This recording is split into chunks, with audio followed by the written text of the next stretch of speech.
Welcome back. It's been a while. If you follow me over on Instagram, then you might know the reason for my prolonged absence.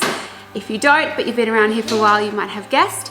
But I have not been around on YouTube for a while because I have been cooking baby number 4, who is almost here. And my pregnancies suck, to put it politely.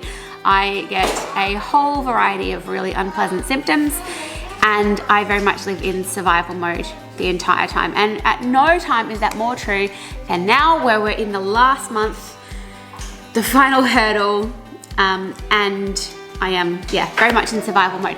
So with that in mind, today's video is just about a few of the changes that I've made in my life over the last few months to make that easier. It's very easy to feel guilty about taking a shortcut, but by recognizing that sometimes they're necessary and they're temporary and just embracing them, it has helped me to get a bit more rest and get through this pregnancy in one piece. Kind of. If you're new here, my name's Emily.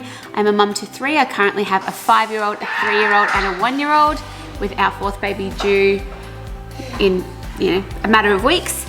And I typically make videos about all aspects of motherhood. So stick around. If you're heading into a season of survival mode, maybe you'll pick up a couple of things that help, or even if you're not and you just need some new tips. And let me know what you think. My first tip for survival mode is to enhance your kids' independence. Our kids have always contributed to the house, and by finding new ways that they can do even little things to help out, it does take some of that load off.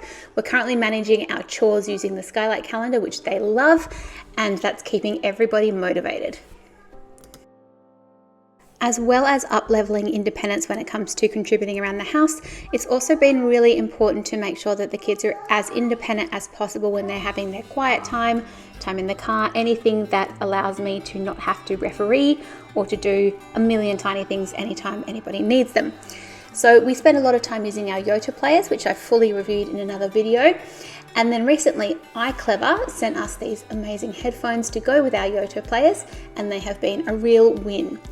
These headphones are an all-in-one piece. They can be catered to different age groups. They come with flexible sizing, safe listening, and built-in hearing protection. And for my kids, even at their very young ages, they're able to operate them completely independently. I know that the volume isn't getting out of control.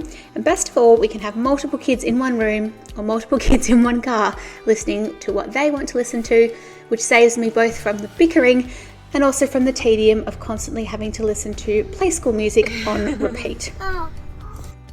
Tip number 2 is to simplify everything that has to do with food.